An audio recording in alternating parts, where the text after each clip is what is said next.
Hola, buenas noches. Vamos a iniciar la sesión de hoy.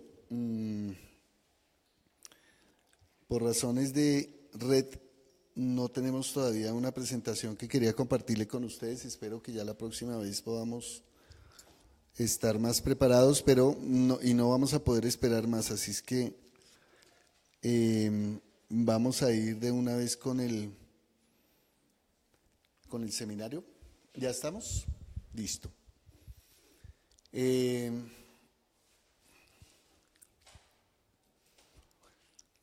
¿Tuvieron la oportunidad de leer? ¿Qué leyeron? ¿El prólogo? ¿Lo volvieron a releer? ¿Y el capítulo 1? Bueno, quiero obviamente disculparme porque de todas maneras yo sé que no es una lectura fácil para ustedes, pero hoy me voy a dedicar a hacer una presentación más de la forma de argumentación del autor para facilitar la lectura. Otra vez para mí va a ser muy importante el que entendamos un poco cómo es que este autor va desarrollando los temas para que tengan, para mí, un ejercicio de comprensión de lectura básica es que uno pueda entender la lógica del autor, porque si uno no entiende la lógica, es bastante más difícil comprender lo que se quisiera leer con mayor entendimiento. Y en ese sentido,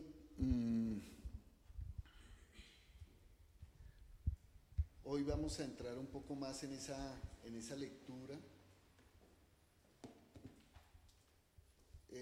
más de la lógica del autor, de los componentes, y nos vamos a ir, digamos, nos vamos a ir de la mano de la estructura del texto, y para que ustedes también puedan ir observando un poco cómo es que él está haciendo su propia lectura y su propia apuesta.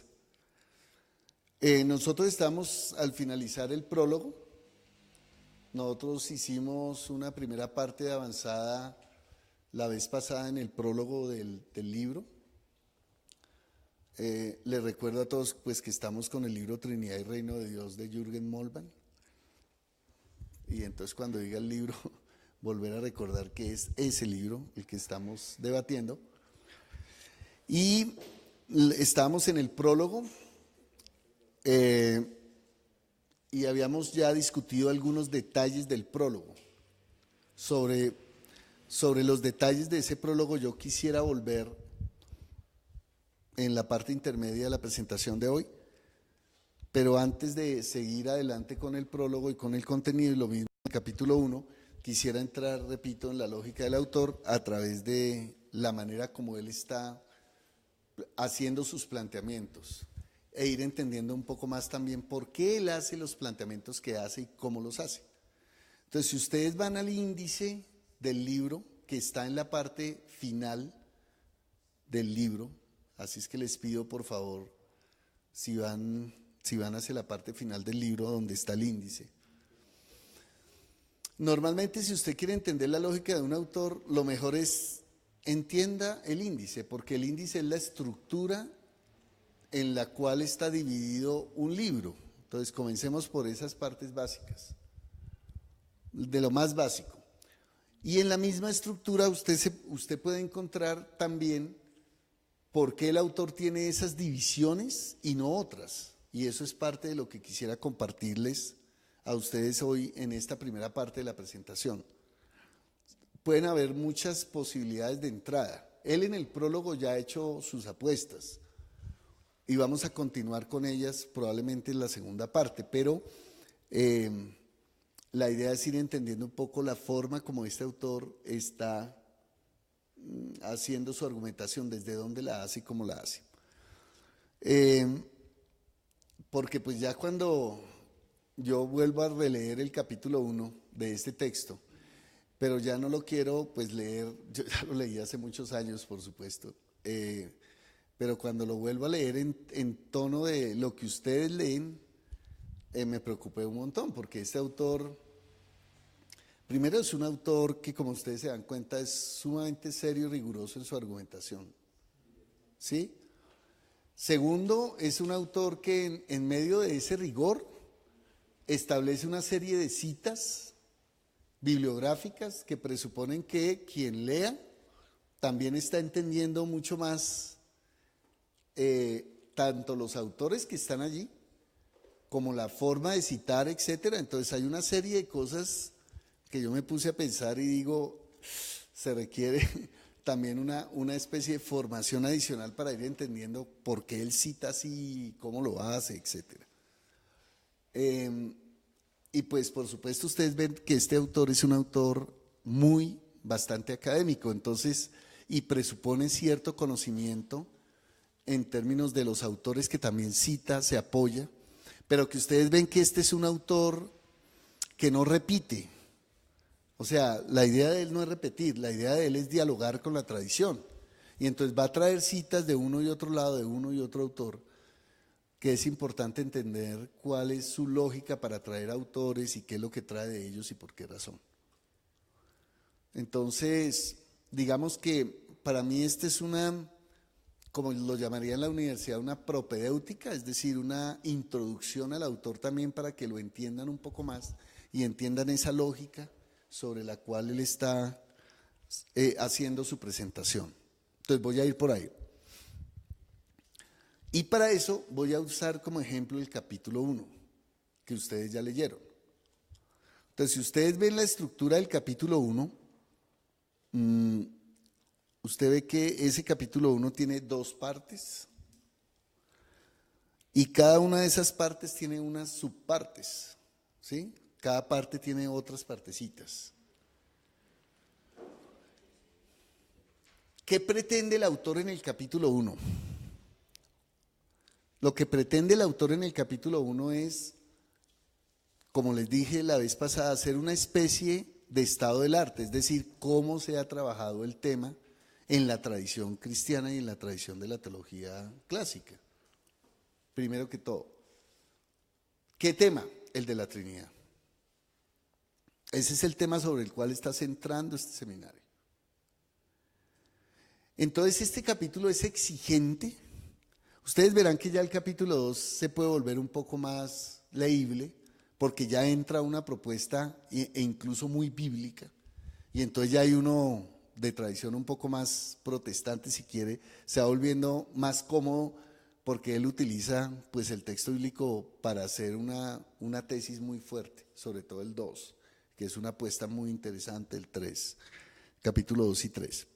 Pero en este 1, como él está leyendo la tradición del pensamiento cristiano, cierta tradición, pues entonces él presupone que las personas que leen entienden un poco cómo es que se ha dividido la historia de la tradición, para que al hacer estos apartados como él los tiene, pues para la gente tenga sentido. ¿Por qué hace esta división aquí o allí? Y eso es lo que pretendo yo explicar el día de hoy. ¿Por qué tiene esas particiones él? Entonces, digámoslo que este es un autor que va a partir la historia de la tradición en 2 partes. 2 partes. Por eso, el 1.1, es decir, el capítulo 1, que es la teología trinitaria hoy, y el 1 de ese capítulo 1 es la vuelta al pensamiento trinitario, ¿sí? Y usted verá que él tiene ahí 2 partes. La experiencia, punto de partida, y acceso desde la praxis, y las dos en términos de preguntas. Usted verá que la lógica de este autor es siempre partir de preguntas para abrir los apartados. O sea, siempre te hace unas preguntas. Muy interesantes las preguntas, consérvelas. Yo siempre las conservo. Lástima, hoy no les puedo mostrar la presentación, pero la próxima vez traemos los detalles, así que no hay lío. Pero sí des en cuenta que él hace unas preguntas muy importantes en términos de la introducción a los temas. Y sobre todo en este apartado 1 del capítulo 1, cuando él va a hablar de la tradición, es decir, la vuelta al pensamiento trinitario, él lo hace en 2 bloques. El primer bloque es todo para situar la tradición de lo que llamaríamos nosotros el pensamiento antiguo.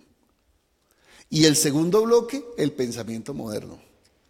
Es muy básica la división, pero muy contundente.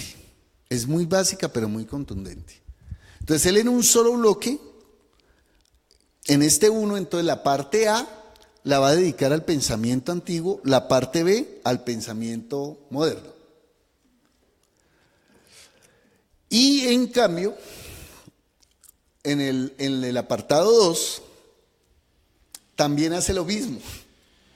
Entonces, una vez recoge la historia de la tradición, lo que él va a hacer es decir con qué se queda el pensamiento antiguo y cuáles son sus límites, con qué se queda del pensamiento moderno y cuáles son sus límites, y luego al final, con lo que él llama el C, el Dios Trino, él ahí coloca su tesis fuerte de trabajo. Y es la manera como usted entiende que un autor desarrolla un tema. Entonces, digamos, es difícil la entrada, pero una vez uno ve la lógica, uno ya le queda más fácil ir entendiendo cómo es que él va trayendo, digamos, esa reflexión. Hay muchas maneras de revisar la tradición cristiana. Esta es una. ¿Por qué me gusta esta? Y lo voy a decir con cierto detalle como introducción también. Me gusta mucho esta entrada porque es una entrada donde el autor, digamos, acepta que el pensamiento antiguo no es lo mismo que el pensamiento moderno. Es decir, que con la modernidad hubo un quiebre del pensamiento antiguo y que no vamos a poder decir que aquí hay una unidad. O sea, usted no puede hacer una historia como haciendo compilaciones, acumulaciones. No lo puedes hacer así. Sino que hay unos quiebres. O sea, la modernidad le introduce a la teología una serie de quiebres que no es lo mismo hablar de Dios desde los modernos que desde los antiguos. Y eso es muy fuerte en autores como estos. Y lo que él va a decir es, usted no puede hoy en día pensar en Dios sin traer a colación la tradición antigua, pero tampoco sin traer a colación la tradición moderna. Entonces, lo que él sí va a hacer es hacer una conversación con toda la tradición, pero recogiendo los elementos tanto de lo antiguo como de lo moderno. Y lo que te va a decir a ti es cuáles son los énfasis de lo uno y de lo otro. Y para eso te va a traer autores representativos tanto de lo antiguo como de lo moderno.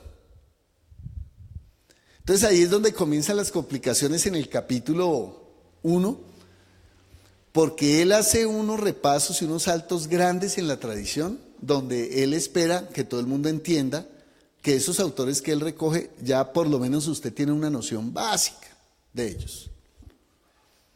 Y que si uno no tiene esa noción básica, pues ahí comienza un poco como a patinar y como a decir, espere un momentico, porque ¿cómo es que él trae a colación estos temas? Entonces, voy a poner 2 ejemplos. En la tradición antigua, él recoge la preocupación de Dios de la tradición antigua, que es las pruebas de la existencia de Dios. Eso es algo que va de la mano con la tradición antigua. Ya en la tradición moderna esa ya no es la preocupación, si usted puede probar que Dios existe o no, y cuál es la composición de su substancia y cosas de esas. Que las 2 preocupaciones de la antigüedad son esas. ¿Qué podemos decir del ser de Dios? ¿Y cómo podemos probar su existencia? Digamos que esos son los 2 elementos que él trae de la tradición antigua. Pueden haber muchos más, y de hecho hay mucho más. Pero él dice que para resolver el problema de la Trinidad, con esos 2 es suficiente. Hoy en día no vamos a entrar a los detalles, yo solo estoy otra vez entrando en la lógica del autor para facilitar un poco su lectura en ese sentido. Entonces él lo que va a decir es, mire, si usted piensa en los antiguos se van siempre por los problemas de Dios y su ser, ¿sí? ¿Qué tipo de ser es Dios? Y hay unas características de su ser. Y también si usted puede probar o no su existencia. Y con eso está bien para la tradición antigua. Los modernos ya no se preocupan por esas ya no son sus preocupaciones, ni son sus preguntas. Digo, no porque ellos no se hayan preguntado por la existencia de Dios. De hecho, con el ateísmo moderno ustedes saben que hay un tema de fondo para discutir con el tema de la existencia de Dios y sus pruebas. Pero pues digamos que esas no fueron como las preocupaciones que él trae a colación, que uno podría decir, uy, no sé si ustedes quedaron con la sensación de decir, aquí entonces va a venir ya la discusión con el ateísmo moderno a ver cómo resuelve la cosa, y fíjese que ni lo menciona. Lo van probablemente a mencionar más adelante, pero ya no lo menciona. Y entonces usted dice, espere porque me perdí un poco. Si esa es una cuestión que para el siglo XVII, XVIII y probablemente algo del siglo XIX, sí, esa preocupación por pruébeme que Dios existe, ¿sí? Y probablemente dentro de las conversaciones cotidianas que uno tenga, esa es una cosa que a veces sale, ¿no? Diciendo, pruébeme que Dios existe, a ver si creo. Pero otra vez, él lo instala dentro de las preocupaciones antiguas, no de las modernas. La preocupación de la modernidad, ¿por dónde va? ¿Cómo conecto al hombre con Dios? Ya no desde Dios, sino desde el hombre. Y por eso aquí hay digamos, la segunda preocupación es por eso se va a ir hacia el sujeto. Y esa es una cuestión que va a estar ahí rondando mucho. Sobre eso, otra vez, tendremos que explicarlo más ampliamente. Hoy solo estoy haciendo una presentación presentación genérica. Entonces lo que va a decir es, mire, con los modernos la preocupación es el ser humano mismo y cómo conecta desde el ser humano su preocupación, si ustedes quieren, con Dios, con la trascendencia.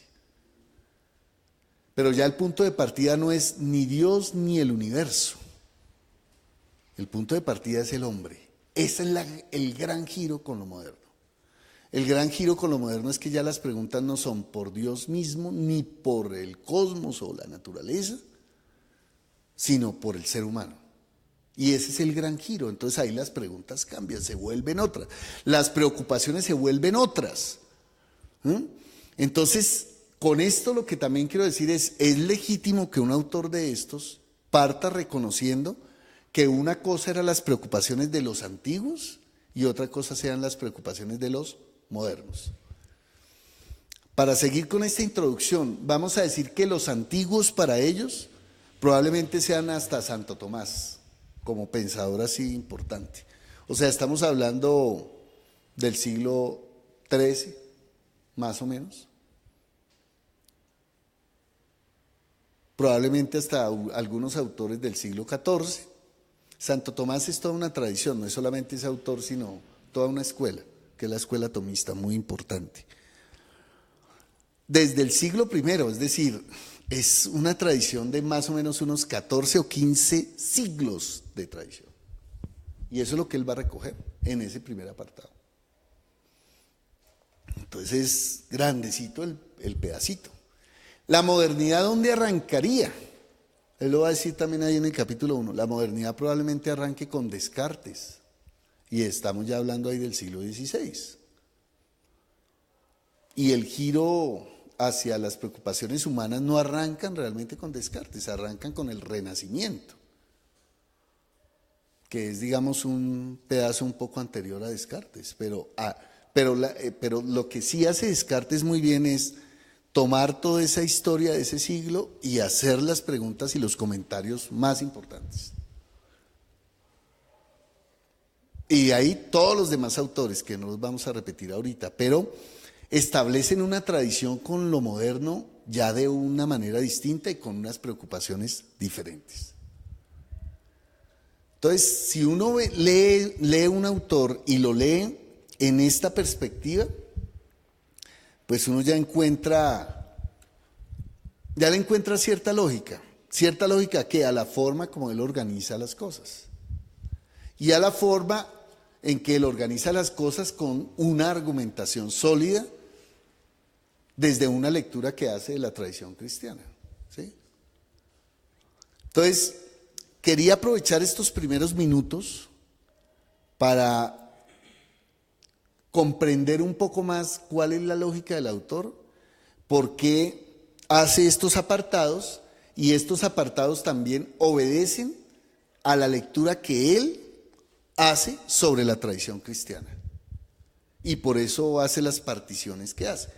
Y ya le queda mucho más fácil a él ir avanzando en lo antiguo y dar una cuenta grande con lo antiguo, luego con lo moderno, pero cuando viene lo antiguo él no hace un resumen, ¿se dan cuenta?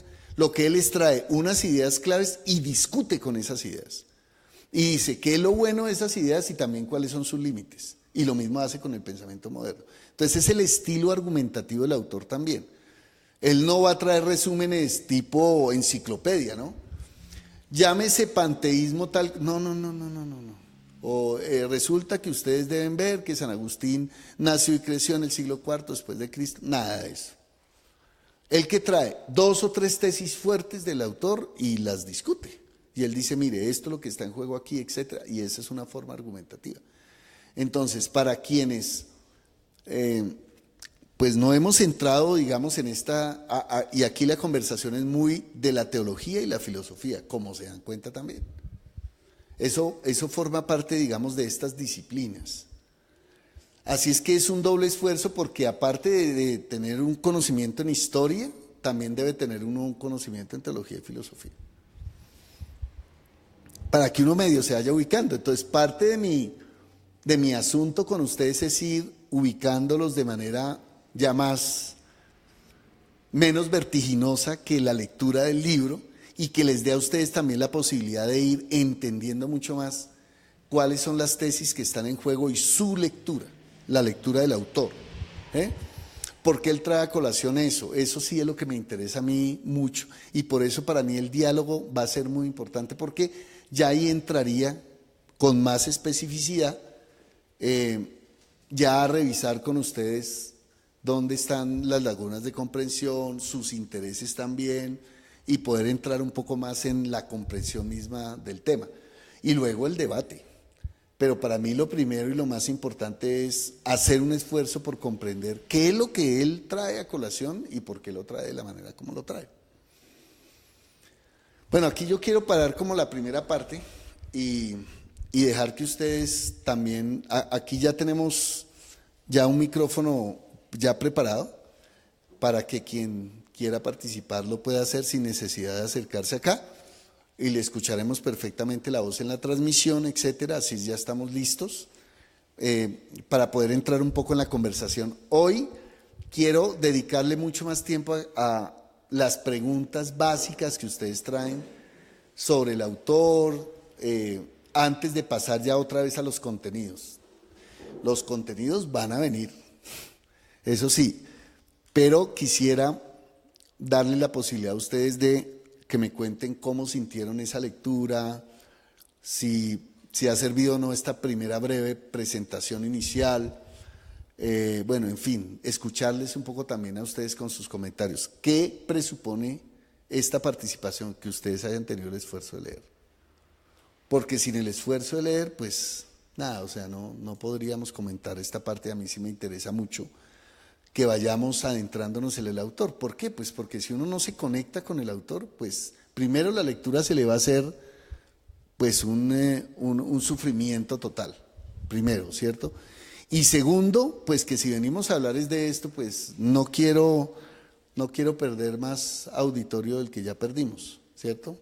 Porque pues mi interés sí es que esto nos sirva, pero nos va a servir en la medida en que logremos las conexiones.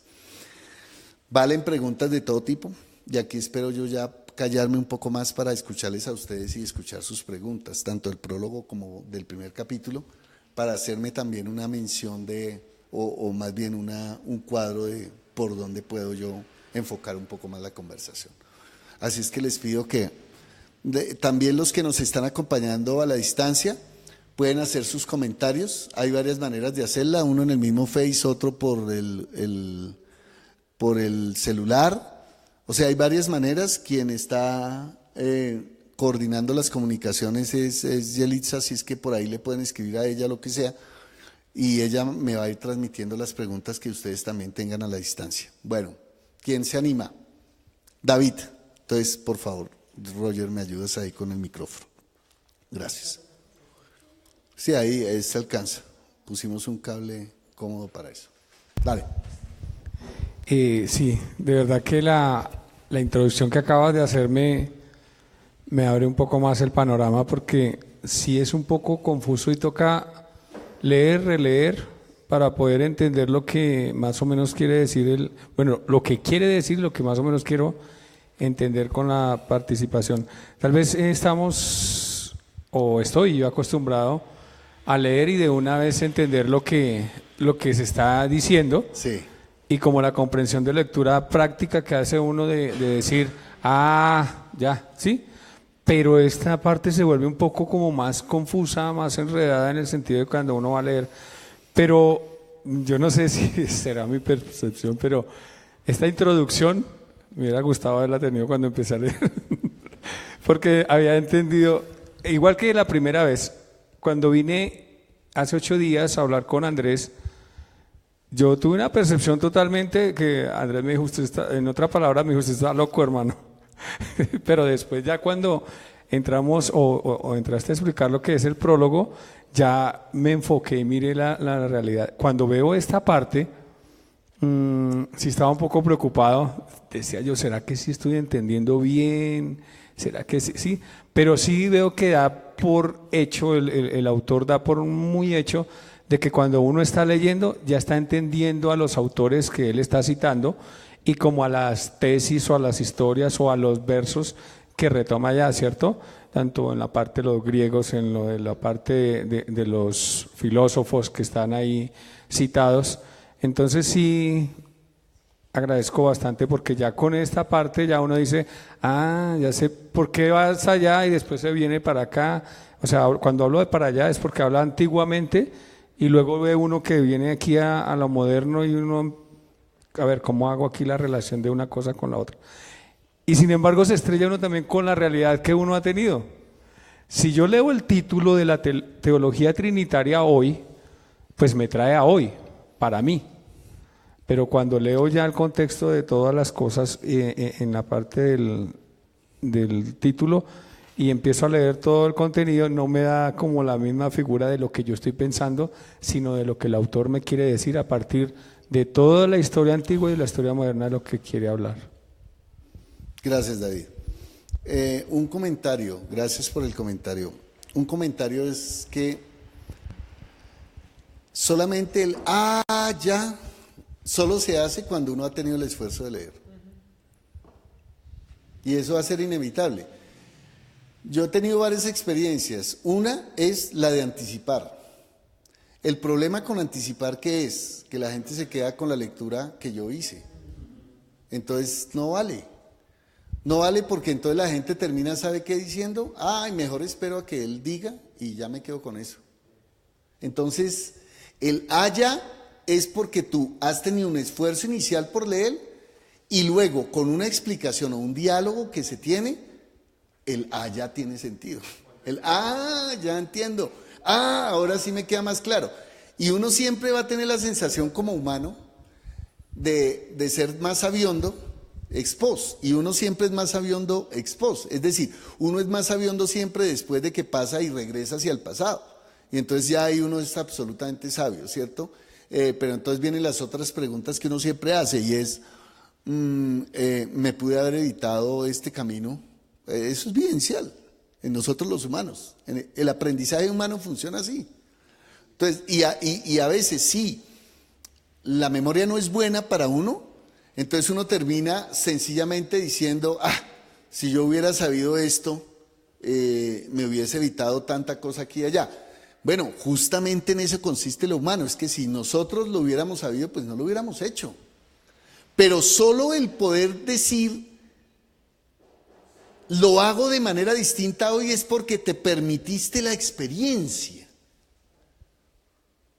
¿Me entiende? Por eso uno a veces se hace trampa con uno mismo, porque uno cree que está en el segundo estado y el primer estado es igual al segundo estado. No, no lo es.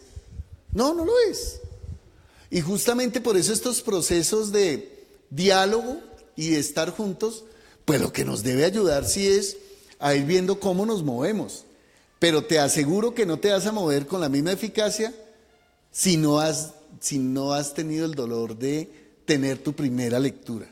Eso sí, y eso pues lo aprendí pues con el tiempo de estar dialogando con los estudiantes en 1000 seminarios de manera distinta. Entonces, hoy en día, ¿qué yo digo? Tengan fe, tengan confianza en la programación. ¿En cuál programación? En la que hago un poco. Y dese el esfuerzo de leer directamente, porque sin eso no va a ser posible el diálogo posterior, que es más fructífero, ¿no? Y entonces yo no quiero quedarme con un coro, ¿sí? Que solo está preparado y acorde con la pieza musical. No, yo quiero un verdadero diálogo, pero si quiero un verdadero diálogo, pues la gente debe comenzar a hacer sus propias construcciones. De lo contrario no va a ser posible. Y aquí veremos. Entonces, ¿qué veremos? Pues lecturas distintas, énfasis, a veces estaremos de acuerdo o no. ¿Cuándo usted puede criticar a un autor? Cuando usted lo ha leído y tiene la posibilidad de decir, ah, no, es que ese autor, mira. Pero ¿qué pasa con nosotros a veces? Por ejemplo, yo me he encontrado en la vida con gente que, por ejemplo, critica a algunos de los autores que este autor cita, pero nunca los ha leído. Entonces se queda con los pensamientos que otros tienen sobre esos otros. Y ese es un serísimo problema, serísimo. Porque usted se queda con una versión. Y pues el tema con las versiones es que depende de quien le cuente el cuento, pues usted va a decir, mire, esto es así, pero por eso aquí se da la tarea de traer los autores, de traer a colación sus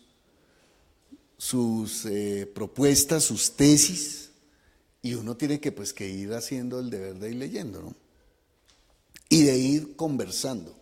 Por eso, como ustedes se dan cuenta, esto no es solamente de, vayan, lean,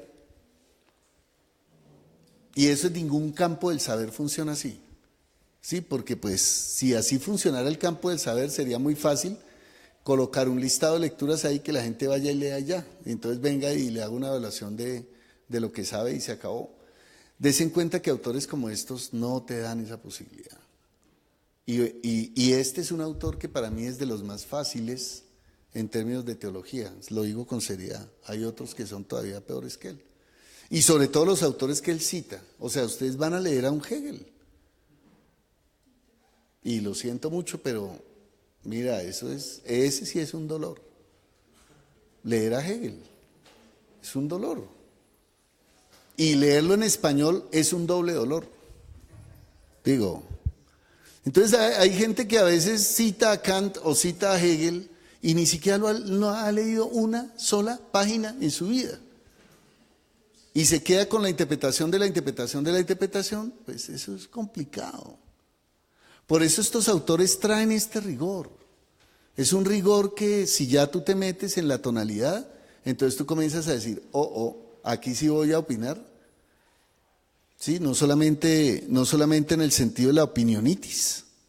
Es decir, que todo vale y entonces mi opinión vale porque sí, sino que usted tiene que entrar a discutir con los argumentos. Y son argumentos, o sea, son argumentos elaborados. Entonces no es la opinionitis solamente, o descartar uno como malo o como bueno. Si usted se da cuenta, aquí las calificaciones o las descalificaciones son argumentativas, no son morales. Es decir, aquí no se le está diciendo a nadie es malo. Aquí lo que se está diciendo es tiene estos límites.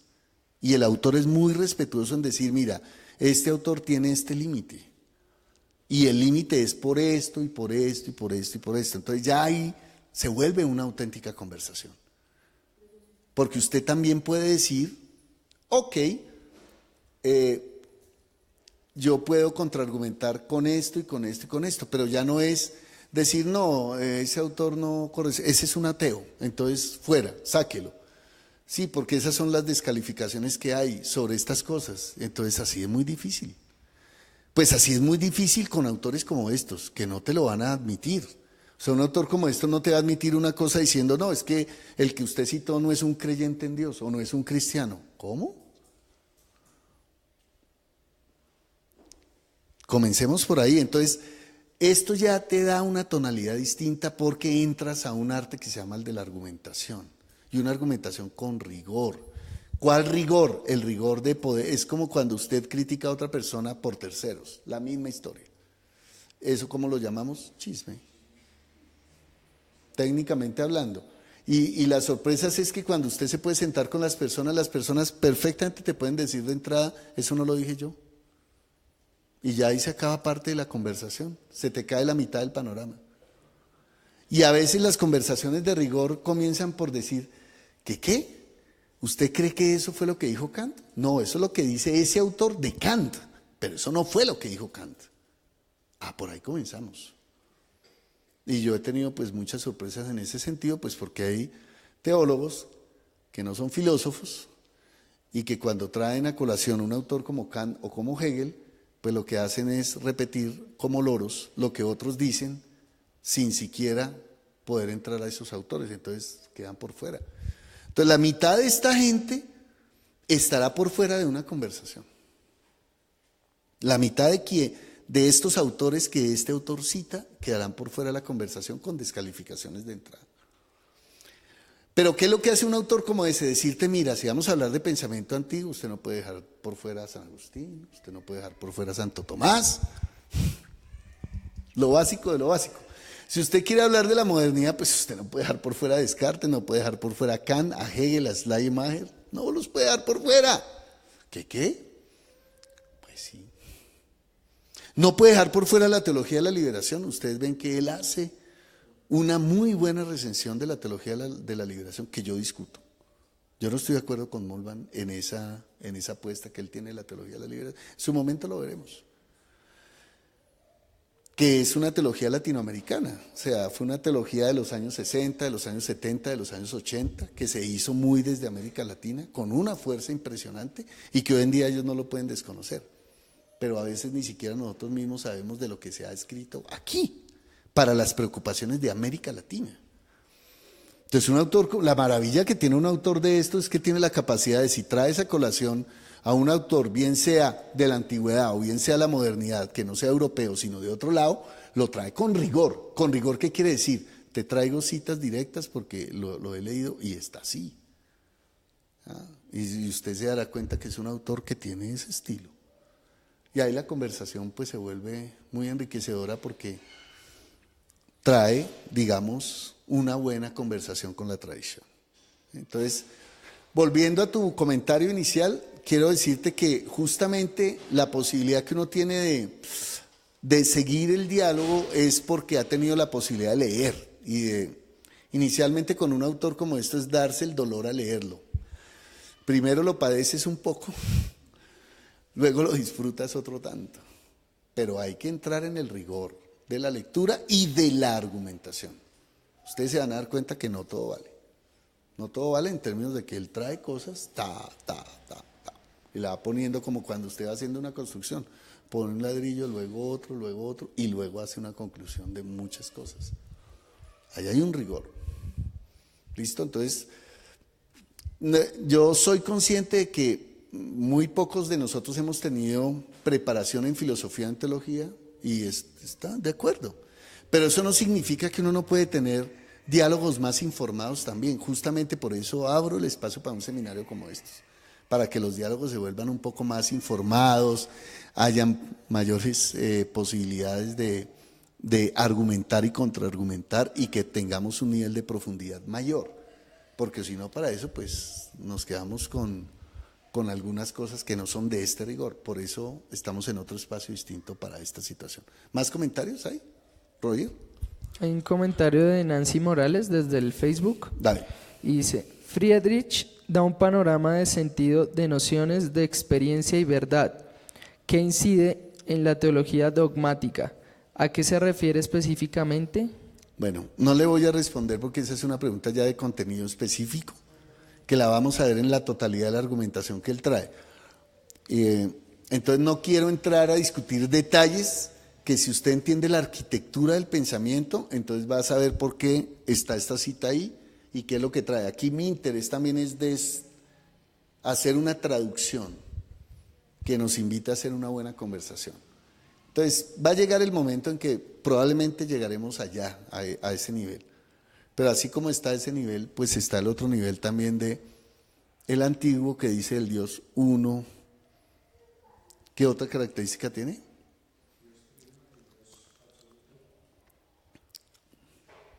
¿Quién me dice el pensamiento antiguo cómo era la sustancia de ese Dios? Dios uno. ¿Ah? Inmutable. ¿Qué otra característica tiene? O sea, lo que trae, impasible, lo que quiero traer a la conversación es que vamos a tener que entrar a esos conceptos, que él solamente los enumera, si tú quieres. Y lo mismo te darás cuenta que las cinco vías de la existencia de Dios, él apenas las enumera en una línea. Y además lo pone con latín. No, entonces uno queda doblemente complicado con el asunto, ¿eh? Entonces yo no me animo a la conversación de detalle ahora porque la vamos a tener. Entonces vamos a sostener la pregunta de Nancy, no para hoy, sino para el próximo miércoles. Más comentarios. Andrés.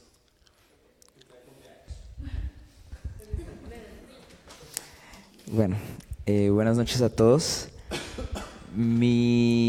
La primera parte de mi comentario es muy a la expectativa de lo que consiste en la Trinidad. Cuando yo era niño e iba a clase de escuela dominical, siempre me decían está Padre, Hijo, Espíritu Santo, y me explicaban, bueno, todo, y al final me decían, pero es el mismo. Entonces, cuando eres un niño, entender eso es jodidamente complicado, ¿sí? Ya cuando uno es grande, pues de pronto por sus vivencias, sus experiencias, lo entiende mejor. Me parece muy interesante, y esta es la segunda parte de mi comentario, es como una pregunta de periodista deportivo, me gustaría saber tu opinión acerca cuando ellos citan a Melanchthon. Melanchthon, sí. Melanchthon. Nosotros adoramos los misterios de la divinidad. Esto es más importante que escudriñarlos. Y me parece interesante lo que dice después, que dice, ya es bastante difícil creer en Dios, que definitivamente es así. Y me siento aún más identificado cuando dice, y vivir de acuerdo con la creencia. Eso para mí es fundamental. O sea, estar de acuerdo en lo que estás creyendo cada vez para mí se vuelve un reto, porque cada vez soy un poco más crítico con el asunto de, digamos que no la existencia de Dios, pero sí un poco lo que hablabas ahorita de lo que es el chisme interpretativo, por llamarlo así. Entonces me gustaría saber, porque la frase para mí es, o sea, no me atrevo a interpretarla, ¿sí? ¿A qué se refiere con los misterios de la divinidad?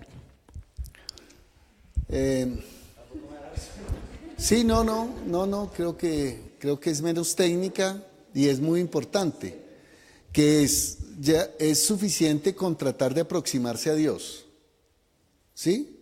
Es suficiente con tratar de aproximarse a relacionarse con Dios. Llegar a explicar, a comprender sus misterios, déjeme y primero me trato de relacionar con él. ¿Me entiende? Ese es un poco el asunto que está en juego acá. Entonces, para muchos, en teología y en filosofía, el tema de la Trinidad es un tema que dicen, no es suficiente con, pensemos en Dios. Ya si tú me pones una connotación adicional que es, piense en la Trinidad, que es parte de los misterios, porque además la Trinidad fue declarada misterio en teología para la Iglesia Católica. Declarada misterio. por lo menos tuvieron la honestidad de declararla misterio. El protestantismo no la declaró misterio, pero tampoco la explica. Entonces, pues para mí es igual. Porque pues sí, uno trata de... Y los dos al final, las dos tradiciones, tanto la católica como la protestante, tratan de explicar un asunto que al final la Iglesia Católica sí lo dijo claramente, es inexplicable. Y por eso lo declara misterio. ¿Inexplicable en qué sentido? En el sentido de qué metáforas o explicaciones humanas puede usted darle a una composición que es divina, que es trascendente y que nosotros en nuestra capacidad tan limitada que tenemos podríamos dar cuenta de ello. Entonces lo que dice Melanchthon es, déjeme apenas con Dios y déjeme tranquilo, como quien dice, ¿no? Y no me ponga a patinar más en la profundidad porque ahí hasta me pierdo en esos misterios. Pensando justamente en esta cita de la declaración de declare la Trinidad un misterio y déjela así, solo como confesionalidad. Entonces, hay un asunto de entrada que sí lo recoge muy bien Moltmann con relación a la Trinidad, diciendo la Trinidad puede ser un lujo dogmático. Usted puede vivir con Dios y puede tener una relación muy genuina con Dios, con Trinidad o sin Trinidad. Ese es en el fondo el quid de la cuestión. Lo que va a decir Moltmann muy interesante es no. No, justamente quiero coger de Dios la Trinidad porque en la Trinidad yo puedo expresar una serie de cosas que sin Trinidad no tendría yo una aproximación a Dios como la que tengo hoy en día. Entonces no es un lujo. Lo que Moltmann te va a decir a ti es, la Trinidad no es ningún lujo ni intelectual ni teológico, sino necesario para entender cómo es que es Dios. Es más, él va a decir una cosa muy clara al final del apartado con la antigüedad. Y él va a decir, mire, la antigüedad explicó muy bien la esencia de Dios, el ser de Dios, pero no explicó quién es Dios. Sobre eso volveremos, con mucho más detalle. Pero eso es impresionante porque inmediatamente tú dices, ajá, entonces tú puedes explicar algo y saber que no tienes una relación con eso que profesas. Otra vez repito, porque uno se puede quedar con Dios con Trinidad o sin Trinidad si eso para nada te significa tu vida y tu existencia. Lo que va a decir Moltmann, repito, es justamente pensar en la Trinidad te da una manera también de relacionarte con Dios y con toda su creación. Y por supuesto con la humanidad. Y entonces lo que él te va a decir muy fuerte es, no es lo mismo un Dios trino que uno que no lo sea. Y justamente esta obra se dedica a eso, a decir por qué no es lo mismo.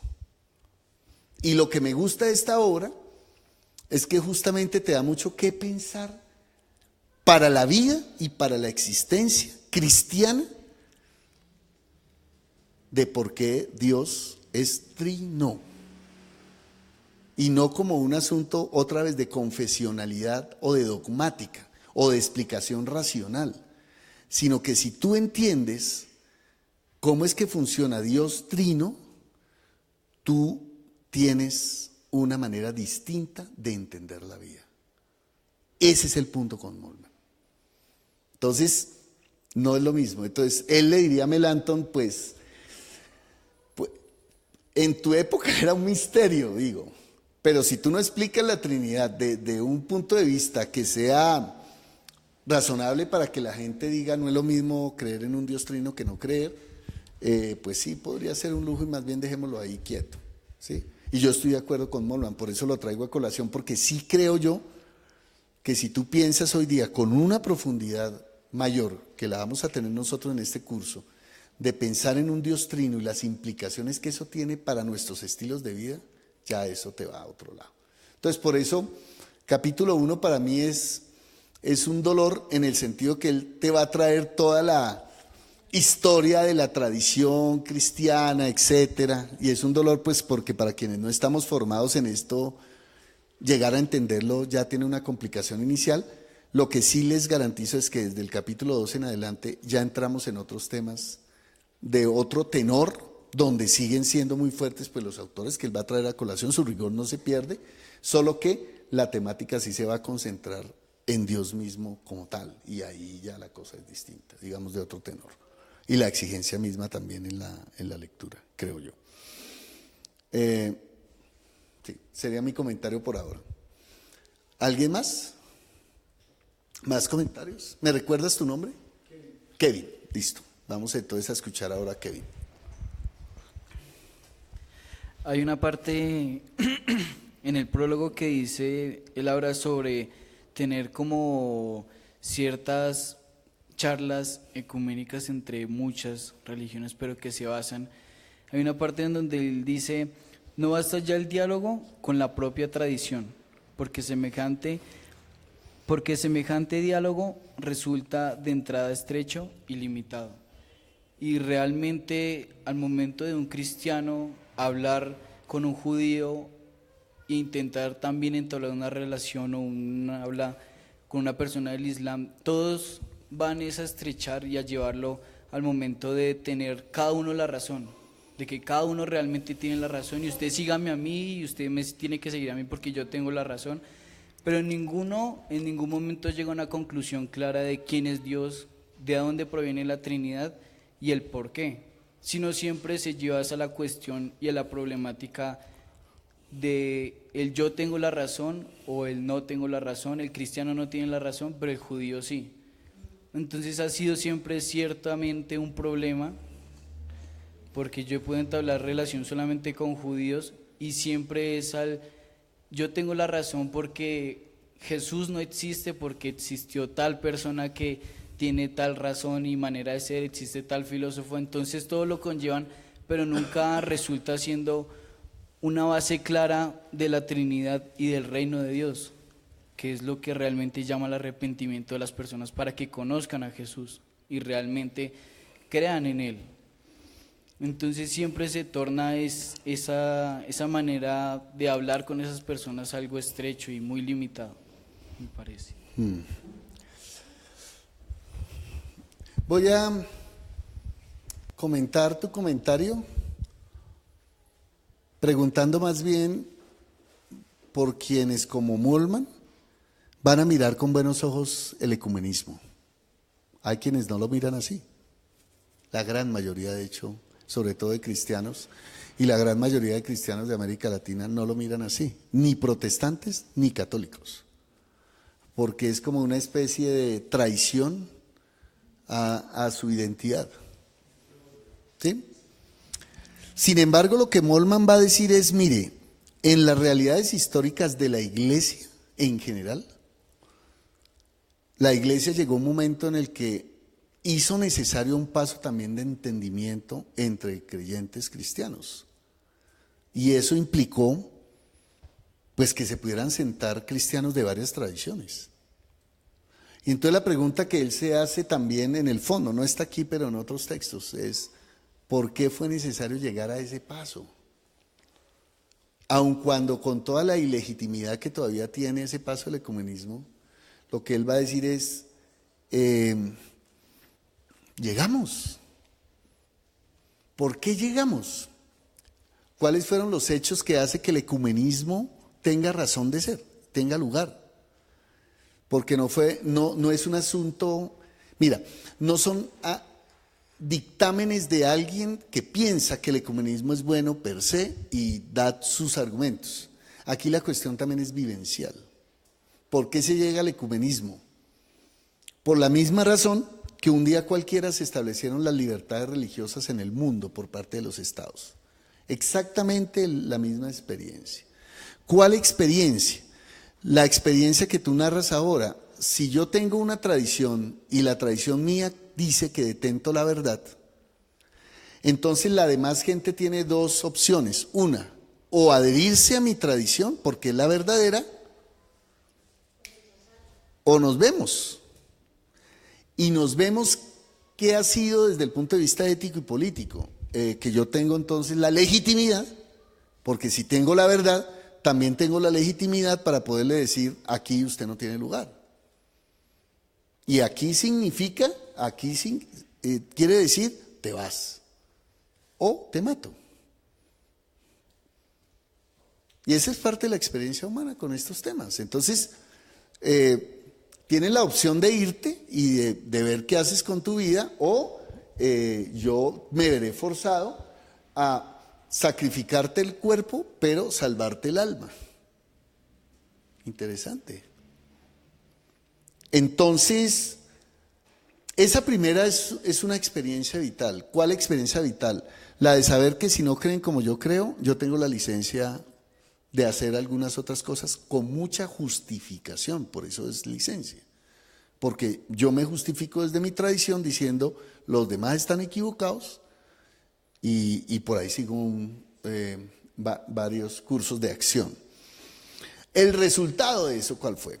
El resultado de eso fue imperios, no solamente políticos, sino imperios de la fe, por un lado, y por el otro lado, pues violencia y muerte.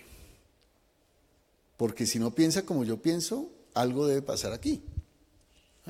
Y en la disputa, pues dogmática, como en la disputa política, pues la disputa se vuelve entre amigos y enemigos. Amigos de la fe, enemigos de la fe. Y entonces se vuelve una disputa política bastante difícil de poderla sobrellevar. Porque en el fondo, pues con los imperios pasa lo mismo que con las dogmáticas, y es, no caemos todos en este espacio. Algunos se tienen que quedar y otros no. Lo siento. Y entonces, si usted se va por esa lógica, va a haber una lógica de prevalecer políticamente, que implica una lógica militar también, porque pues es imperio, y luego usted trata de establecer sus condiciones. Y si usted declara amigos a un lado y enemigos al otro, pues ya tienes todo el caldo de cultivo para seguir por esa línea, ¿no? Y decir, los amigos se quedan conmigo, los enemigos se van, o los vamos, como sea. ¿Cuál fue la experiencia entonces que marca el ecumenismo como marca las libertades religiosas? El mismo camino, es que en algún momento las víctimas levantan la voz y dicen, mire, nosotros hemos cargado con los muertos y a nadie le importa, porque como no son sus muertos, no te importan. Que la iglesia luterana pueda tener la capacidad de pedirle perdón en Alemania a la iglesia anabautista, pasaron 500 años antes de lograrlo.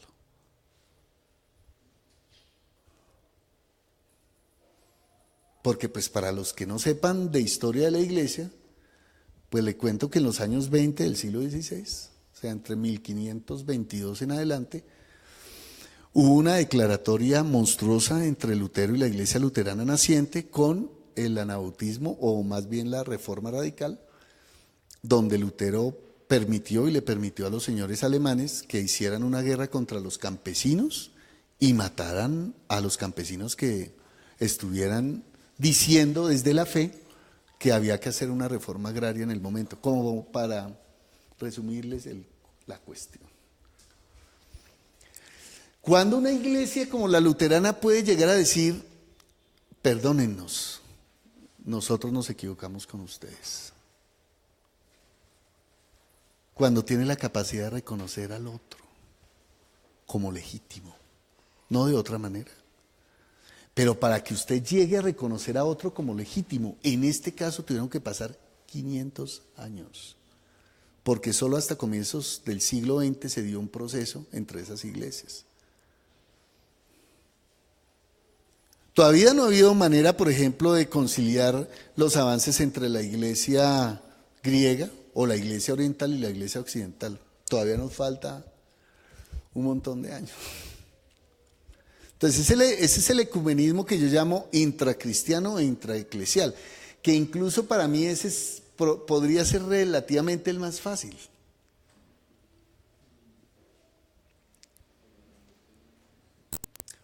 Que Irlanda del Norte, le voy a dar otros ejemplos, que Irlanda del Norte, católica, pueda conciliarse con Irlanda del Sur, sobre ciertos temas, pues eso también pasa por las identidades cristianas. Los dos son cristianos, pero duraron otros 500 o 600 años en esa guerra intestina, que solo con el proceso de paz de Irlanda usted puede entender hoy día que pues que el catolicismo tiene su lugar tanto como el anglicanismo allá. Y usted no logra entender el conflicto de Irlanda si no se da cuenta que ahí de por medio hay un problema entre identidades religiosas cristianas, las dos. Entonces dice uno, y eso que es entre los más fáciles, porque los dos son cristianos. Imagínense ahora lo que significa hablar entre religiones, es decir, entre la religión cristiana y la religión judía. Hágame el favor. O entre la religión judía y la religión musulmana. Ya esas son marcas mayores todavía. Si entre cristianos ya es un costo muy fuerte hacerlo, imagínate de ahí para allá lo que sería lo demás. No nos vayamos tan lejos.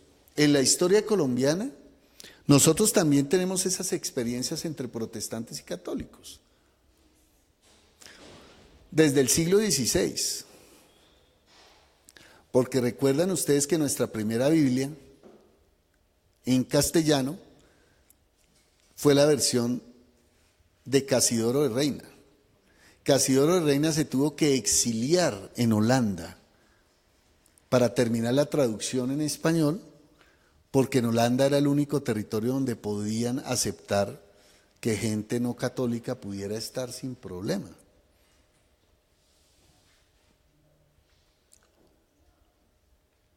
Y ahí arranca un problema para la historia de la tradición en América Latina en general y para la historia de la religión católica en Colombia en particular, que usted ya le puede hacer seguimiento durante todos los siglos del siglo XV, XVI, XVII, XVIII, XIX.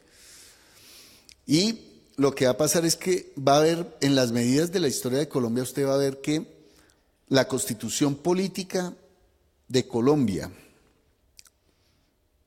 que arranca con las guerras de independencia, ¿cierto? Y van a haber como, no sé, 7, 8 constituciones, hasta llegar a la de Núñez, en 1886, da como resultado una constitución con identidad católica.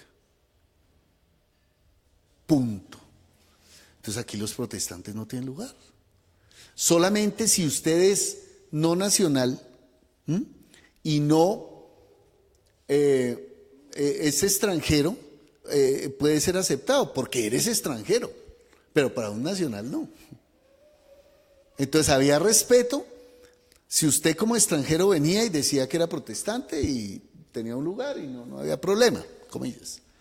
Pero si usted era colombiano, usted debía profesar una identidad católica y de hecho todo, desde el derecho, la educación y la política, todo era un solo tándem. Y ustedes pueden ver ahí los documentos que hay desde el siglo XIX con el proyecto de nación que nosotros construimos. No es tan lejos, nosotros también hemos tenido esos problemas acá.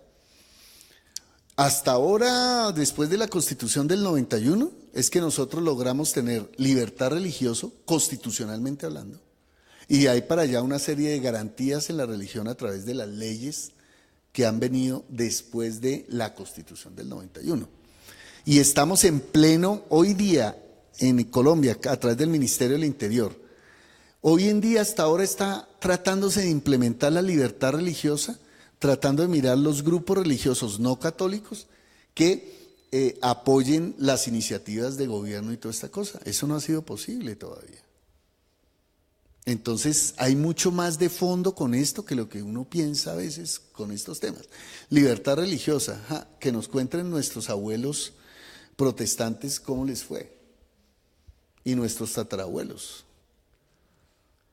Entonces, el ecumenismo para esta gente, como Molvan, tiene un lugar en la historia de la humanidad, y el lugar se llama reconocimiento. Usted no puede reconocer a otros si no se encuentra con ellos y lidia con ellos. Y la riqueza que ellos dicen del ecumenismo es porque usted puede reconocer a otros. Y lo que dice un autor como Molman es, reconociendo a otros, también enriqueces tu identidad. La identidad no se pierde. La identidad se enriquece. Pero sí te da la posibilidad por lo menos de reconocer que hay otros que son distintos a ti en esas tradiciones. Pero para la iglesia le costó 20 siglos de historia y todavía no del todo aceptados. Que tenemos diversidades al interior y que el cristianismo es diverso desde su origen. Esa es la otra cosa. Entonces, mientras usted no reconozca ese tipo de asuntos, pues ya claro, el ecumenismo le sabrá a todo, incluyendo a ser un peligro para las identidades particulares. Pero digamos, la fuerza que esto trae es, si uno puede entender la historia humana también y la historia religiosa. Si no, cualquiera te habla de ecumenismo y te lo despacha ya de entrada, sin entender qué es lo que ha habido de por medio en toda esta historia, en esta briega, y es que han habido mucha sangre corriendo y que no ha habido manera de legitimarla, pues porque no eran inocentes, eran culpables, herejes, que era necesario erradicarlos, como se erradicaba en el pasado la peste o los salvajes. Tenían varias maneras y lugares para poder decir, esos no están con nosotros. Y si uno no está preparado para esta cosa, bueno. Entonces, Moltmann lo que dice con ese comentario del ecumenismo es, mire, una experiencia que vale la pena retomar con la Trinidad es que yo quiero decir que aquí también hay una lectura situada hermenéuticamente hablando con el tema del ecumenismo, entendiendo el ecumenismo como la posibilidad de entrar en diálogos con otros, que enriquecen a otros y me enriquecen a mí. Y vamos a ver cómo es que eso funciona en la Trinidad, porque lo que él va a decir es, ese es apenas el prólogo. Entonces él va a venir a las explicaciones con qué es lo que pasa con la Trinidad de Dios que hace que él pueda afirmar un asunto como el ecumenismo. Eso lo veremos, capítulo 2, capítulo 3, muy anunciado, para que ojalá lo lean.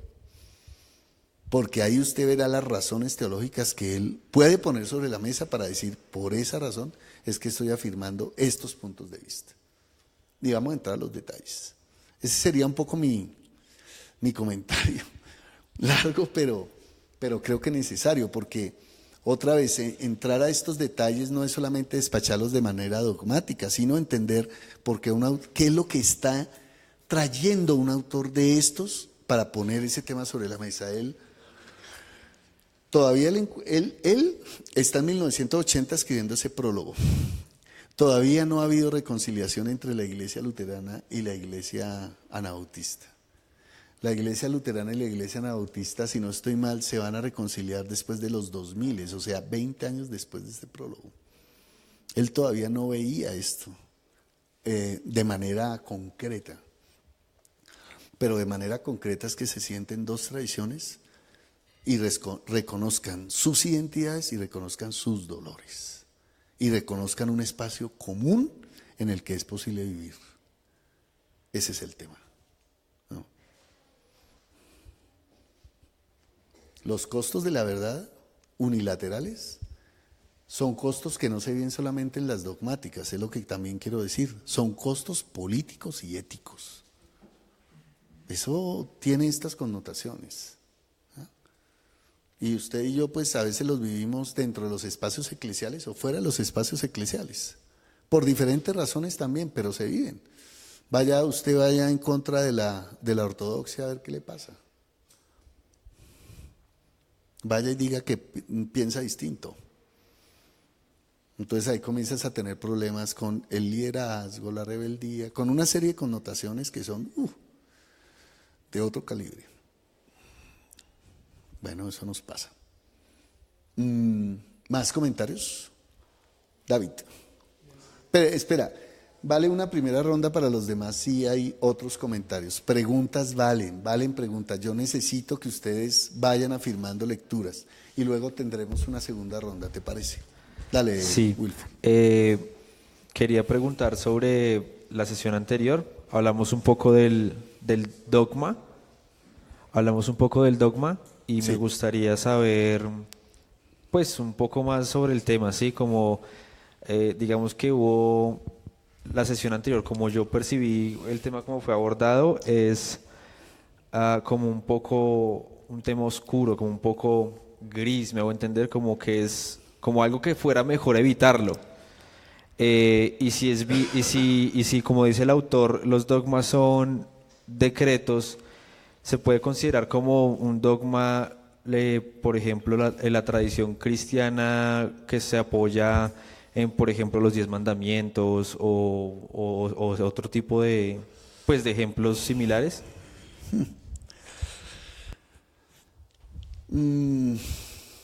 Estoy pensando en cómo responder semejante asunto en pocos minutos.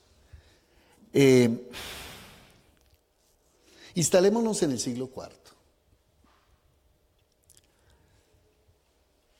después de Cristo, que es donde realmente para mí comienza la dogmática cristiana de manera radical. ¿Qué pasa en el siglo IV? Todo iba bien en el cristianismo.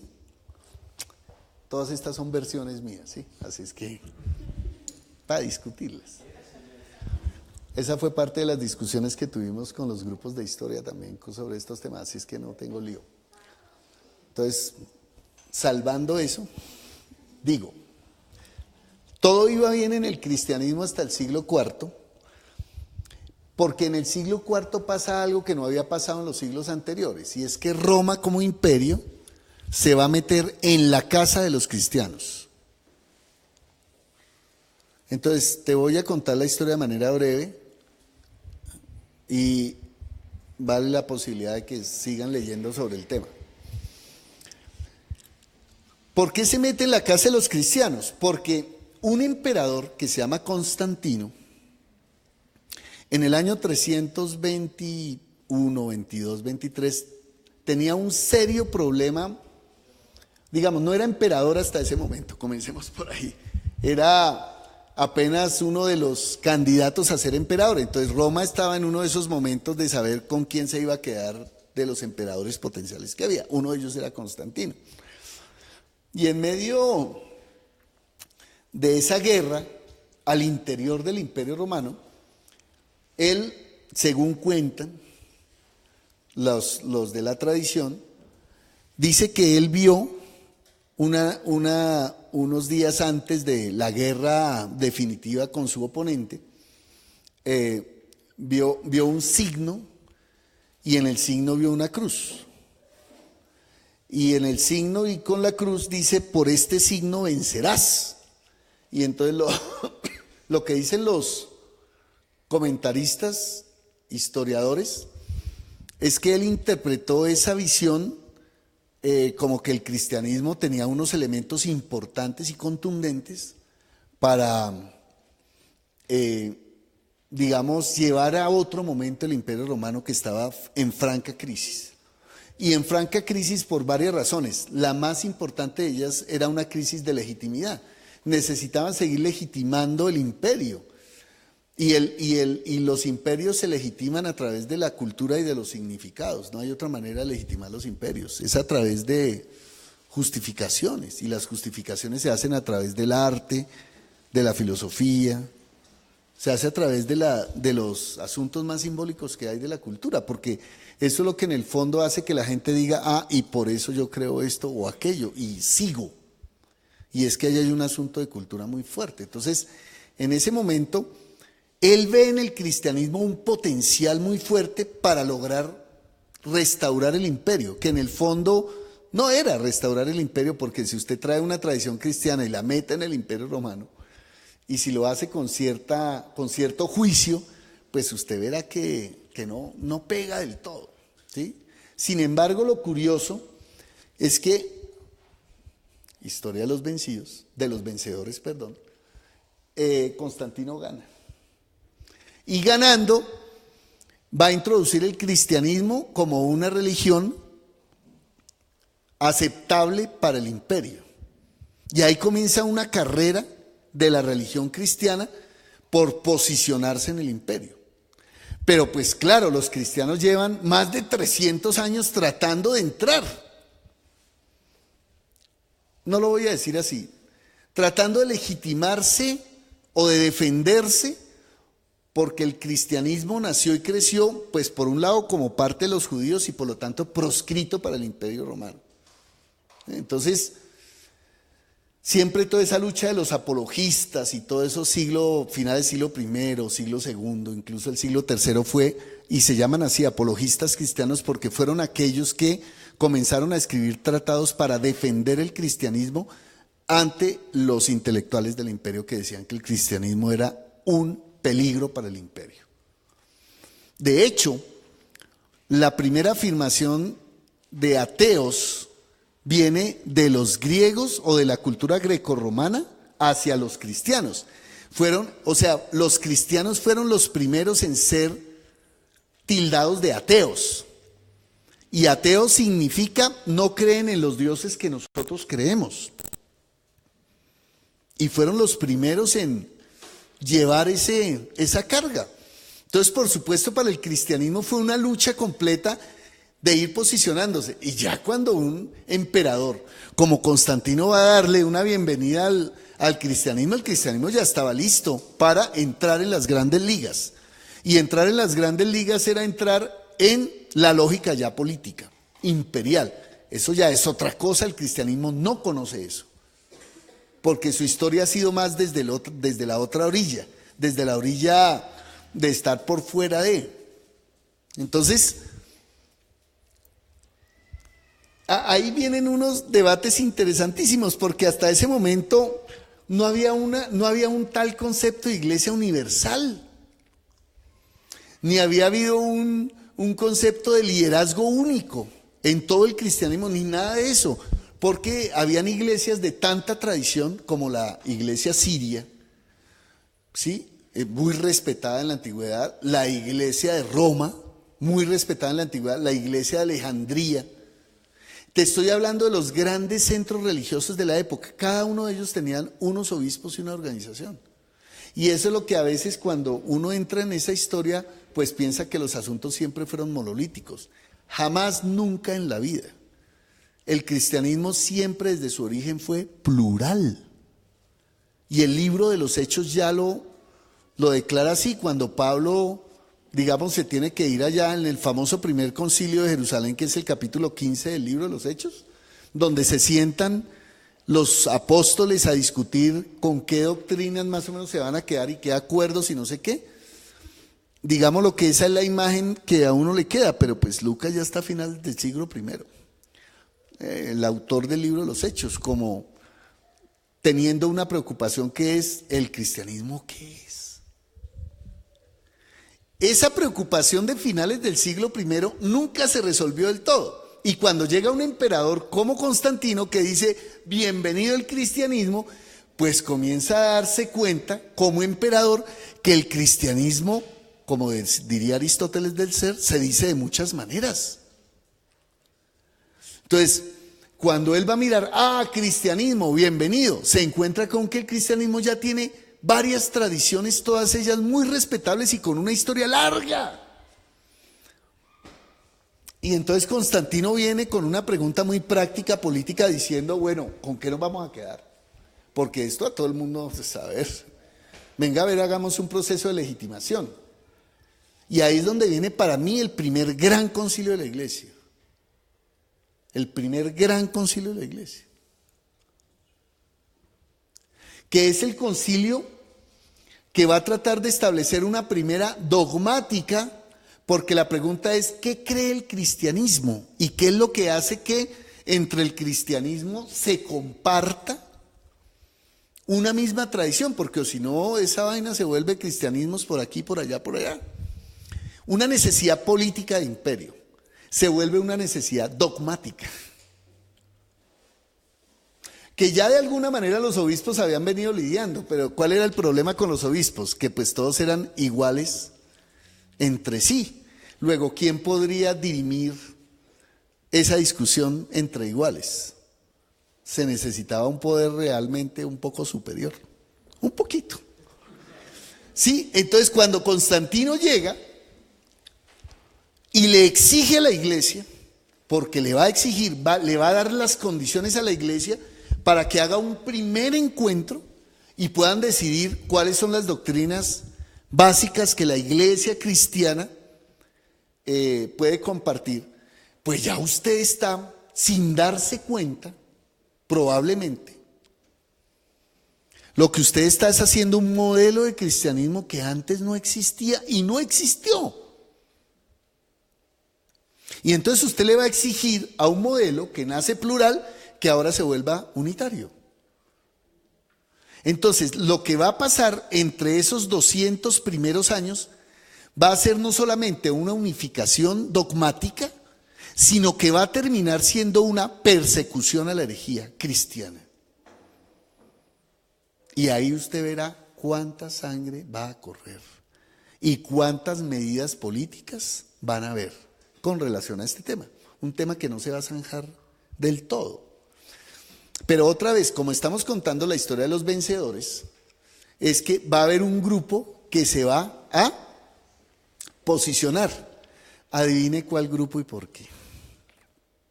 Hagan sus apuestas. Entre Alejandría, entre Siria, entre Roma. Dígame cuál de ellos podría ser, a ver.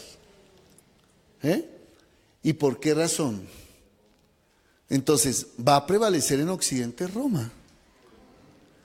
Ay, ¿verdad? Sí. Pues a ver, si ahí está el emperador, pues dígame qué más cálculo debemos hacer de poder y de política aquí para entender. Entonces, y luego va a venir una reconstrucción porque Roma va a tener que legitimar su discurso primario y prioritario sobre los demás. Entonces, no, eso no se hace a punta de dogmas solamente. Eso se hace a punta de medidas políticas y de medidas éticas. Y entonces todo vale para la causa. Nosotros necesitamos tener una unidad de la iglesia. Pero nosotros necesitamos tener una unidad de la iglesia porque algo que se llama Imperio Romano te lo exige. Porque como imperio necesita funcionar como una unidad. Pero si tú quieres hacer un trabajo más o menos respetable, digo, y que no se vea como tan mal, pues usted tiene que elaborar la cosa de tal manera que usted diga, uy, eso sí era. Y entonces ahí es donde se establece la primera dogmática. Y una primera dogmática donde la gente comienza a leer ya las tradiciones anteriores, de tal manera que comienzan a traer autores claves para poder decir Justino, ¿no? Entonces comienza toda esa patrística y toda esa elaboración del pensamiento cristiano del primero, del segundo y del tercer siglo, y hacer una lectura que te recoja una manera monolítica de decir, y el cristianismo por lo tanto es esto. Y entonces, pero ¿qué vas dejando por fuera en esa lectura? Pues por fuera lo que te suena herejía. Lo que te huele a herejía tú coges y lo sacas de aquí, lo sacas de acá, lo sacas de acá, lo sacas de acá. Esa me la sé, por ejemplo, con la historia del canon, también funcionó exactamente igual. Pero en la historia del canon la cosa ya no fue por imperio, pero fue por exigencia de con cuáles escritos me voy a quedar. Porque escritos en la época, hasta ahora es que la National Geographic y Discovery Channel comienzan a sacar estos especiales diciendo hay más evangelios que los 4 evangelios. Entonces recuerdo yo hace como unos, no sé, 8 años atrás tal vez, que sacaron el gran hallazgo del evangelio de Judas. Cuando pues quienes estudiamos teología sabíamos que desde los años 40 el evangelio de Judas ya estaba circulando en los intelectuales, pero necesitábamos, no sé, 50 o 60 años más para que la gente como que pudiera entrar un poco más a que esto sea masificado, ¿no? Y cosas así, porque lo que bien conocemos es que tenemos una Biblia, librito, y parece que ese librito como que cayó del cielo y fue así siempre. No, no fue así siempre. Y que si uno no entra a esta historia, pues usted no se da cuenta todo lo que se elabora, pero también todo lo que se va perdiendo en el camino. ¿Ves? Y entonces, aparte de que se va perdiendo, pues hay una historia oficial que se va contando diciendo cómo fueron los hechos desde el comienzo. Y entonces después salen con el cuento del primado de Pedro y toda esa cosa que va a venir con posterioridad, pero ellos necesitan legitimar una autoridad inicial. Pero esa me la sé también con Enrique VIII y la iglesia anglicana. esa me la sé con el luteranismo y Alemania, y esa me la sé con Calvino y Suiza, bueno, en fin. No es una historia extraña, ¿sabes? Pero por eso cuando un autor como este trae la dogmática y dice, no me quiero ir por la dogmática, es por esto que te estoy diciendo ahora. Que solamente quienes transitamos un poco la historia sabemos qué es lo que está en juego con la dogmática. Entonces, si él de entrada en el prólogo te va a decir, me interesa más el diálogo, pues entonces el diálogo te lleva para otro lado. En el diálogo no, en el diálogo la dogmática, no, la dogmática tiene un interés por hacer una pieza monolítica de fe y de verdades así y así y así y así y así. Y que te queda a ti fácilmente también para decir quién es hereje cuando estás por fuera de allí. Eso entonces tiene unos efectos eclesiásticos totales, como te das cuenta. Y hay mucha gente que reproduce ese tipo de modelos mecánicos porque pues le interesa tener gente obediente y gente que pues te siga la línea. Y si la línea es dogmática, pues ahí tendrán sus manuales, sus libros, su cosa hecha para que la gente replique el modelo. Entonces, total cuadra con la sociedad industrial. O sea, esto no es nuevo en la historia, solo que se repite nuevamente. Y con estas iglesias neopentecostales de hoy en día, que pues que se exige que hagan procesos masificados, donde usted necesita clonar y entonces vaya por la línea de tener los libros, tener los cursos, tener todo. Y si usted quiere aplicar al liderazgo, tiene que hacerlo de esta manera, y vamos poniendo el sello aquí, aquí, acá, para asegurarnos que efectivamente quien esté ahí sea la gente que esté conmigo. Y esté conmigo en muchos sentidos. Entonces, perdón que diga estas cosas, pero es entender las lógicas de reproducción que tiene esta cosa también. Entonces, por eso, si a Moltmann le interesa establecer un diálogo, no le va a interesar el proceso, lo que necesita es que la gente piense. Necesita que la gente se meta, dialogue, traiga sus propios elementos, pueda explicar la historia de determinadas maneras, tenga otras fuentes, Entonces, otra vez a colación con el tema ecuménico también, porque es poder entender que respeto varias tradiciones y entiendo que esas tradiciones tienen una historia y tienen un pasado, tan respetados los unos como los otros. Y entonces otra vez por eso él despacha la dogmática por esta razón, porque si él está instalado en que quiere un diálogo y quiere un diálogo de un nivel que implica que no todo el mundo crea lo mismo, pues debes abrirle el espacio, si no, no eres consecuente. O sea, tú no puedes decir, venga y dialoguemos, pero mi dogmática es esta. Pues a ver, prefiero que no lo digas, porque pues estamos en dos orillas, ¿no? Y por eso el prólogo. O sea, si ustedes se dan cuenta, por eso el prólogo, porque el prólogo te va a decir, mi punto de partida es este. Y aquí voy a traer todas las tradiciones. Entonces él no tiene nada, ustedes se dan cuenta ahí, que él hace una cita del Concilio Vaticano I y luego puede citar a Schleiermacher, sin problema. En una dogmática eso no me puede hacer así. Perdón el comentario, no se me demoré demasiados minutos, pero es que no es tan fácil, ¿no? Y hay que tener una perspectiva histórica pues para entender lo que está en juego acá, ¿no?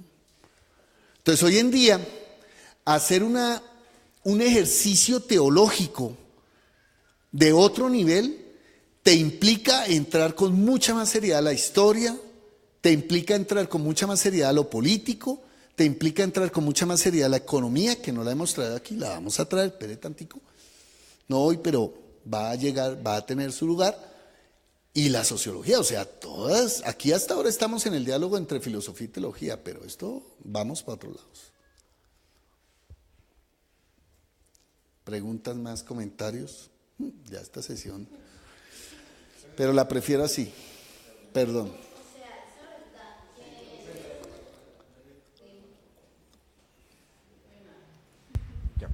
O sea, esa verdad que expuso Roma cuando ganó es su verdad dogmática, ¿cierto? Claro, así es. Y entonces en este momento él tuvo la autoridad en medio de su dogma para agarrar a los cristianos que también tenían otra verdad. Mi pregunta, ¿era la verdad de los cristianos un dogma también, pues porque se hicieron matar, ¿no?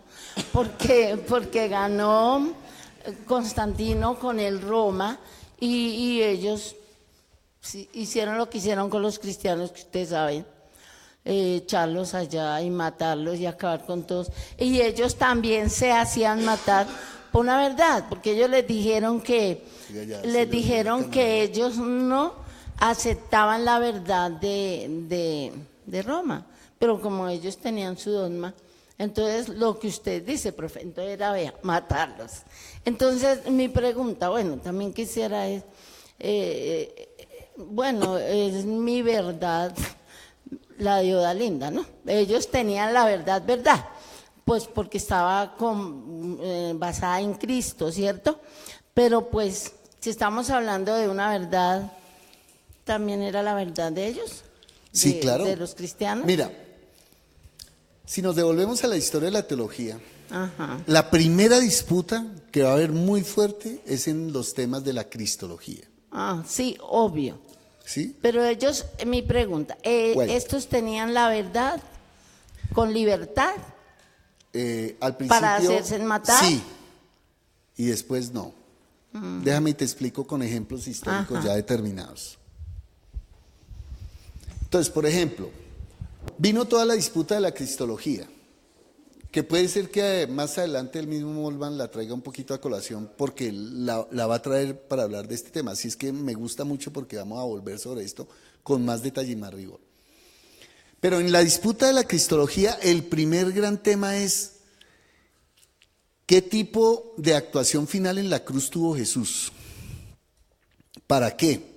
Para salvarnos de nuestros pecados. Bien.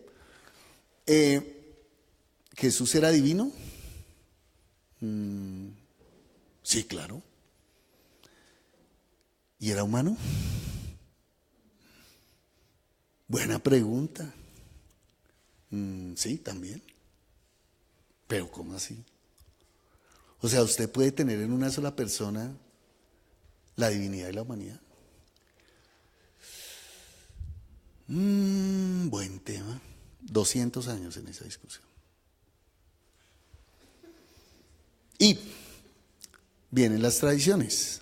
Porque la tradición, digamos, más occidental tuvo los dos, lo que se llamaron las dos naturalezas de Cristo, la naturaleza divina y la naturaleza humana, porque por ahí se vino el tema, diciendo, pues la primera bifurcación es la necesaria, era humano y era divino. Pero digamos, la tradición occidental lo que va a decir es, era tan humano como tan divino. Ok, y si era divino, ¿él murió? Y entonces la tradición cristiana occidental lo que dijo fue, sí, murió. ¿De verdad murió? Sí, de verdad murió. ¿Y usted cómo explica que un ser divino muera? ¿Ustedes han visto la película de Hércules? Ese es para mí el mejor ejemplo de cómo un cristiano trata de volver sobre una tradición que no es cristiana, que es la griega, ¿no? Entonces termina haciendo unos híbridos ahí con la película de Hércules. Hércules, la de Walt Disney, la de los cómics, donde se mete en un serio problema porque finalmente si es divino no puede morir. Y eso es lo que sí trae esa película. O sea, cuando la Moira le va a cortar el hilo de la vida, me la he tenido que ver ahora con Juan Felipe y todo esto, entonces por eso la tengo muy presente. Digo, perdón. Hace esto y dice, no se rompe. Y entonces cambia el color, de un color normal a un color dorado. Y él dice, wow, es un Dios. Y entonces si es un Dios, no puede morir. Y ahí es donde le gana a Hades, justamente, diciéndole, a ver, hicimos un trato, ¿sí o no? Yo no puedo morir, luego rescato lo que quiera del mundo de los muertos y voy al mundo de los muertos y hago lo que quiera y no puedo morir. Eso es muy pensamiento antiguo. Pero entonces te queda el otro pequeño problema y es, ok, Pero si Jesús realmente no murió, luego no pudo haber expiación real sobre los pecados, porque tenía que morir realmente. Entonces la tradición oriental, teniendo las dos naturalezas, va a irse un lado, un poco más por el lado de la divinidad de Jesús. E incluso dentro de ellos van a haber versiones donde dicen, no, es que Jesús realmente nunca murió. En el momento en que Él iba a morir, salió su espíritu divino y lo que quedó ahí fue el caparazón. Él no pudo morir porque la divinidad no muere. Piénselo. Y si estamos en el ser divino, que además de todo es inmortal, pues ¿cómo puede morir? Y la tradición más occidental va a decir, pero si no murió, si Cristo no murió, y por lo tanto, si no murió, pues no hay resurrección. Y los textos bíblicos dicen que murió y resucitó.